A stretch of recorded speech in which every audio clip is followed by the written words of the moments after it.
ચાલો નમસ્કાર મિત્રો, આપ સૌનું સ્વાગત છે તમારી પોતાની યુટ્યુબ ચેનલમાં.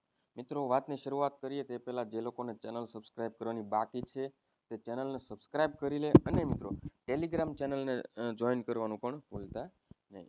તો મિત્રો, આજે આપણે જે મુદ્દો લઈને આવ્યા છીએ મિત્રો, રિસેન્ટમાં જે દિવ્યાંગો માટે મિત્રો મત્સ્ય અધિકારીનું પેપર લેવાયું હતું, બરોબર, તેના વિશે વાત કરવા જઈ રહ્યા છીએ.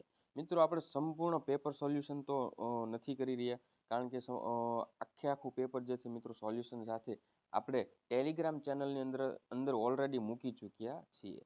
પરંતુ મિત્રો, આજે જે મુદ્દા પર ચર્ચા કરવા જઈ રહ્યા છે તે છે કે પ્રશ્નો કેવા પ્રકારના પૂછાય છે, આપણી બુકમાંથી કઈ રીતનું કન્ટેન્ટ જે છે એ પેપરમાં આવે છે, બરોબર, કેટલું ટ્વિસ્ટ થાય છે, કેટલા પ્રશ્નો બેઠા આવે છે, કેટલું ડેપ્થમાં જાય છે, આ બધા મુદ્દાઓ વિશે મિત્રો ચર્ચા કરવાના છીએ. તો મિત્રો, વાતની થોડી શરૂઆત કરીએ તે પહેલાં એક વસ્તુ સમજાવી દઉં કે આપણે હજી હમણાં વિધિન 20 દિવસ પહેલાં બુક લોન્ચ કરી છે, બરોબર. એટલે જેટલા પણ વિદ્યાર્થીઓ છે એ મેક્સિમમ 2, 3, 4 યુનિટ જે છે એ વાંચીને ગયા હશે. એટલે ઓબ્વિયસલી કે સ્વાભાવિક છે બધાને એવું લાગશે કે સર અત્યારે તો હજી અમને ઓછું આવડ્યું પેપરમાં, કે અમે પેપર જોયું તો હજી કંઈ ટપો નથી પડતો. બટ મિત્રો, હું તમને કહું છું કે આખી બુક મિત્રો તમે રીડ કરો, પછી મિત્રો એની મેક્સિમમ ટાઈમ રિવિઝન મારો, પછી મિત્રો આપણે આગળ એમસીક્યુની બુક લાવીશું, પછી મોક ટેસ્ટ આપશું, આટલું પૂરું કરશું પછી મિત્રો તમારે આ ઇશ્યુ નહીં રહે. કારણ કે એકવાર વાંચીને જાય તો પણ મિત્રો આપણને આમાંથી ઘણી બધી વસ્તુ જે છે સામાન્ય છે તો પણ ના આવડવાની શક્યતા વધારે રહે છે. ચાલો મિત્રો જોઈએ આપણી બુકમાંથી કેવા પ્રશ્નો પૂછાણા છે તેના વિશે મિત્રો વાત કરીએ, બરોબર. તો મિત્રો, આ બુક આપણે લોન્ચ કરી ચૂક્યા છીએ. જે લોકોને પરચેસ કરવાની હોય, બરોબર, ઈ બુક છે તે આ નંબર પર મિત્રો વોટ્સએપ મેસેજ કરી શકે છે, બરોબર. તો હવે મિત્રો આપણે ધીરે ધીરે જોઈએ. ચાલો મિત્રો, હવે જુઓ અહીંયા તમને ડિસ્પ્લે પર જે પ્રશ્ન દેખાય છે, બરોબર, એની વાત કરીએ મિત્રો. તો એમાં એવું પૂછ્યું છે કે CRZ1માં નીચેનામાંથી શેનો સમાવેશ થાય છે? કોસ્ટલ રેગ્યુલેશન ઝોનના વર્ગીકરણના આધારે છે, બરોબર. તો બોર્ડ દ્વારા એનો જવાબ આપવામાં આવ્યો છે કે પર્યાવરણ રીતે સંવેદનશીલ વિસ્તારોનો સમાવેશ થાય છે. હવે મિત્રો, આ વસ્તુ આપણી બુકમાં કઈ રીતના પ્રશ્ન આપેલો છે તો એની પણ વાત કરી લઈએ મિત્રો, બરોબર. તો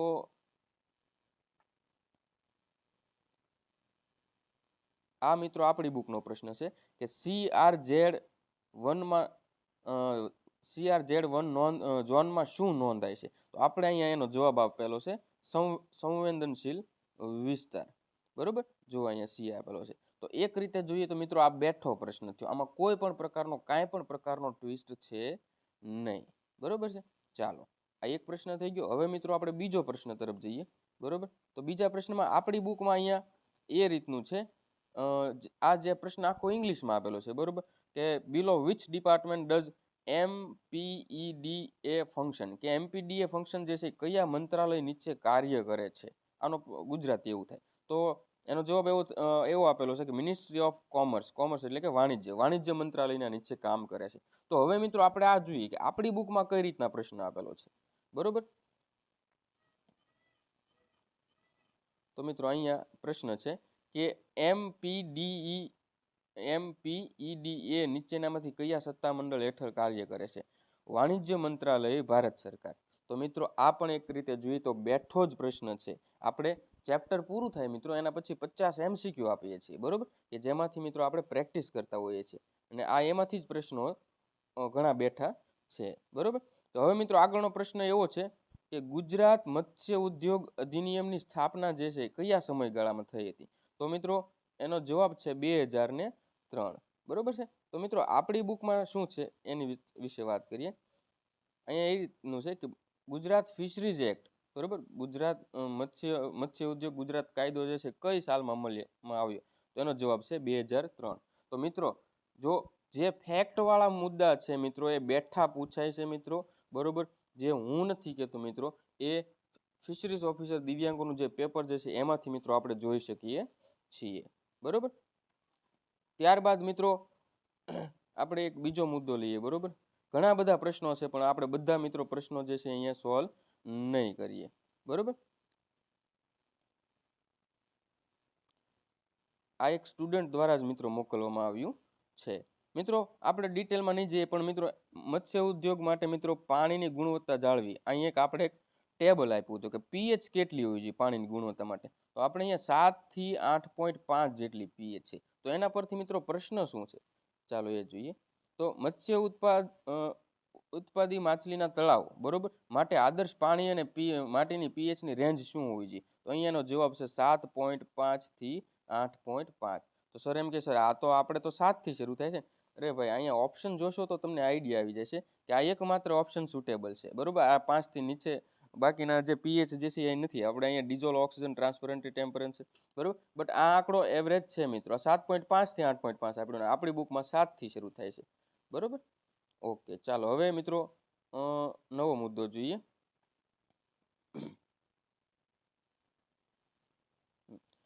આગળનો પ્રશ્ન એવો છે કે ભારતમાં માછીમારીની ઋતુઓ અને માછીમારીના સાધનોનું નિયમન કરવા માટે રાજ્ય સરકારને કયો અધિનિયમ સત્તા આપે છે એટલે કયો કાયદો છે?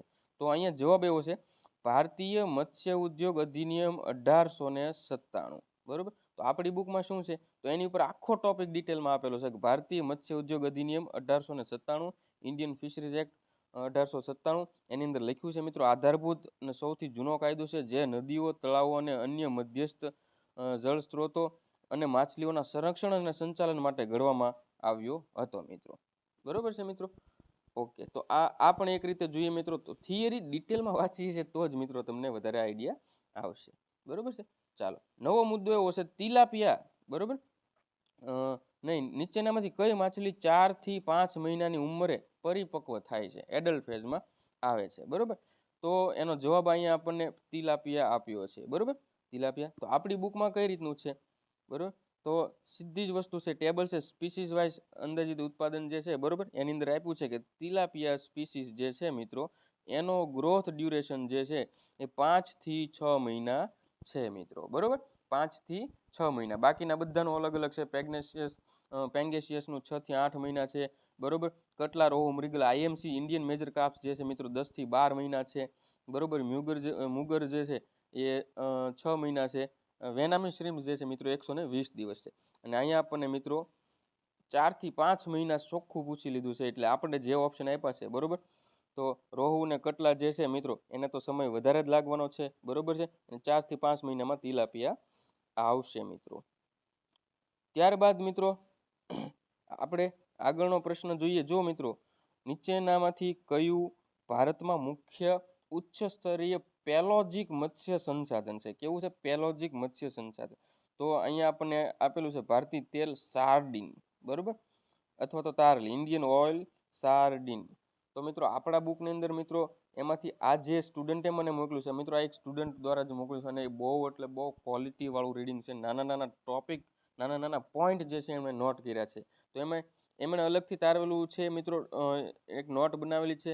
તો એમાં જોઈએ પેલેજિક માછલીની અંદર મિત્રો સાર્ડિનનો સમાવેશ થાય છે. હવે આવી નાની નાની વસ્તુ જ્યારે તમે ઓબ્ઝર્વ કરી છે ત્યારે મિત્રો આવા એક માર્ક જે છે ને તમે બચાવી શકશો. ત્યાં સિવાય મિત્રો નહીં બચાવી શકો બરોબર. Okay sir. ત્યારબાદ મિત્રો આપણે જોઈએ પ્રશ્નો. આપણી બુકની અંદર એવું પૂછ્યું છે કે પર્સ સીનનું મુખ્ય લક્ષણ જે શું છે? પર્સ સીનનું મુખ્ય લક્ષણ શું છે? તો એનો જવાબ એવો આપેલો છે કે સરાઉન્ડ ફિશ ઇન સ્કૂલ બરોબર. સરાઉન્ડ ફિશ ઇન સ્કૂલ એટલે કે ઘેરવાની વાત છે અહીંયા બરોબર. તો પ્રશ્ન કે કઈ રીતનો પૂછાણો છે? પ્રશ્ન એ જ રીતનો પૂછાણો કે પર્સ સીનનો ઉપયોગ મુખ્યત્વે નીચેનામાંથી કઈ માછીમારી ટેકનોલોજી માટે થાય છે? પર્સ સીનનો ઉપયોગ જે છે જવાબ એ પ્રમાણે છે કે પાણીની સપાટી નજીક માછલીઓનું જૂથ એટલે સ્કૂલ ઓફ ફિશ ને ઘેરીને એટલે કે સરાઉન્ડ પકડી લેવા માટે થાય છે. એટલે કે સરાઉન્ડિંગ સ્કૂલ ઓફ ફિશ મિત્રો એનો જવાબ આવે છે.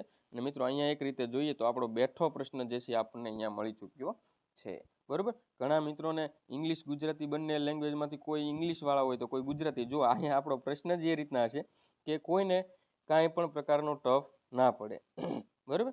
ચાલો મિત્રો આગળનો પ્રશ્ન એવો છે કાર્બોહાઈડ્રેટ્સ પર કાર્ય કરતું એન્ઝાઇમ જે છે કયું છે? તો આપણે અહીંયા પેપરની અંદર જવાબ આપ્યો છે એમાઇલેજ. તો આપણી બુકમાં હા સર આપણી બુકમાં પણ આપેલું છે. કઈ રીતે આપેલું છે જો ભાઈ મુખ્ય પાચન ઉત્સેચકો અને તેમના કાર્યો ઘણા બધા ટેબલ મિત્રો બનાવીને આપ્યા છે બરોબર. એમાં ઉત્સેચકની વાત કરીએ કાર્બોહાઈડ્રેટ જે છે એ પાચન તંત્ર છે એનો ઉત્સેચક, તો કે સર એમાઇલેઝ છે. બરોબર, તો આપણે અહીંયા એ જ પ્રશ્ન હતો કે કાર્બોહાઈડ્રેટ્સ પર કાર્ય કરતું ઉત્સેચક કયું? એમાઇલેઝ છે. બરોબર મિત્રો, એક રીતે જોઈએ તો મિત્રો બેઠા પ્રશ્નો પૂછાવાની પણ શક્યતા છે જ તે મિત્રો. રિપોર્ટ પાઉચ પેકિંગની વાત કરીએ મિત્રો, બરોબર, તો જે છે ખાસ કરીને સ્ટરીલાઇઝેશન માટે યુઝ થતું હોય છે. પણ પહેલાં આપણે પ્રશ્ન જોઈ લઈએ કે રિપોર્ટ પાઉચ પેકેજિંગનો મૂળભૂત ખ્યાલ નીચેનામાંથી કયું હશે? તો એનો જવાબ સ્ટરીલાઇઝેશન છે મિત્રો. તો આપણે જ્યારે આ ટોપિક શરૂ થાય છે મિત્રો, એનું હેડિંગ છે એમાં જ તે ખાસ કરીને કહેવામાં આવ્યું છે કે પેક કરીને થર્મલ સ્ટરીલાઇઝેશન કરવામાં આવે છે મિત્રો. સમજાય છે? ઓકે.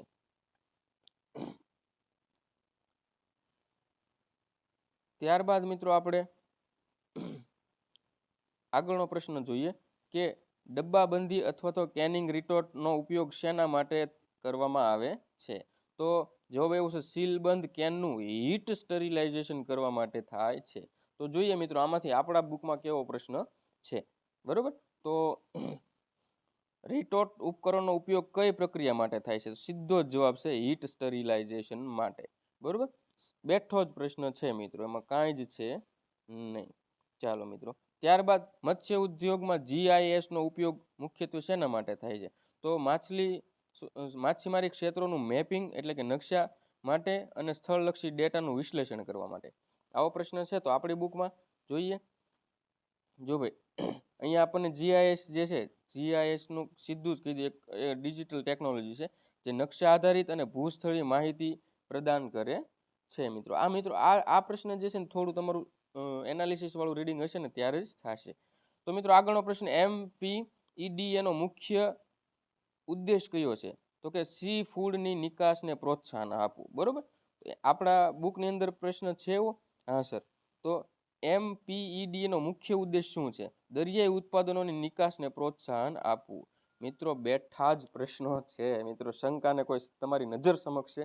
હું કોઈ માર્કેટિંગ માટે નથી કરતો, હું એટલા માટે કહું છું કે હવે મિત્રો તમે રીડિંગ કરો તો તમે આ રીતનું કરો, એક વિશ્વાસ સાથે રીડિંગ કરજો મિત્રો. બરોબર, આગળનો પ્રશ્ન મિત્રો હવે વધારે નહીં લઈએ, છેલ્લો પ્રશ્ન જોઈ લઈએ મિત્રો.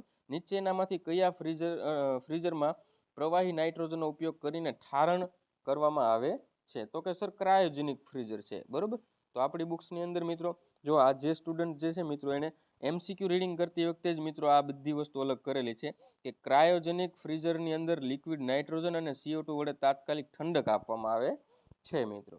બરોબર, આવું રીડિંગ દરેકનું હશે તો કોઈને વાંધો નહીં આવે મિત્રો. બરોબર છે. ચાલો મિત્રો, તો આ આપણે એટલા જ પ્રશ્નો સોલ્વ કરીશું. પણ મિત્રો મહત્વની વાત શું છે કે આપ સૌ રીડિંગ કરો છો મિત્રો, તો ઉપર છેલ્લું રીડિંગ ના કરો મિત્રો. બરોબર, જેમ કે સીધી વસ્તુ છે કે અહીંયા જે વ્યક્તિએ રીડિંગ કરેલું છે, જે સ્ટુડન્ટ, બરોબર, ખરેખર મને એના પર પ્રાઉડ ફીલ થાય છે કે આ MCQ રીડ કર્યો ત્યારે એને ખબર નથી કે આ એક્ઝામમાં પૂછાશે, બટ એણે એ નોટ ડાઉન કર્યું. બરોબર, નોટ ડાઉન કર્યું અને એની વિશે મિત્રો જો અહીંયા ફૂલ ફોર્મ પણ લખી લીધું અને મિત્રો એનો ઉદ્દેશ જે છે નિકાસને પ્રોત્સાહન આપવા માટે આ પણ મિત્રો લખી લીધું. જો આને જે છે ને સ્માર્ટ રીડિંગ કહેવાય. બરોબર, કદાચ ને મિત્રો આની જગ્યાએ આ પૂછાઈ ગયું હોય, બરોબર, તો મિત્રો એની વિશે પણ એને નોટ ડાઉન કર્યું હતું, થોડીક ડિટેલ લખેલી હતી, યાદ રાખવાનો પ્રયત્ન પણ મિત્રો કર્યો હતો. મિત્રો દરેક વિદ્યાર્થી મિત્રોનું આવું રીડિંગ બને એ માટે મિત્રો પ્રયત્ન કરજો મિત્રો. બરોબર છે, આપણે સિલેબસ પ્રમાણે બુક બનાવી છે ને ગૌણ સેવાએ મિત્રો સિલેબસમાંથી જ પ્રશ્નો પૂછાશે તો મિત્રો આપણી બુકમાંથી આવવાની પૂરેપૂરી શક્યતા છે. બરોબર છે. ચાલો મિત્રો, વધારે સમય ન લેતા બધા જ મિત્રોને બેસ્ટ ઓફ લક. બરોબર, બુક લઈ લીધી છે એ લોકો રીડિંગ સ્ટાર્ટ કરી દેજો મિત્રો. મેક્સિમમ ટાઈમ રિવિઝન આપણે મારવાનું છે. બરોબર છે. ચાલો મિત્રો, જય હિન્દ, જય ભારત.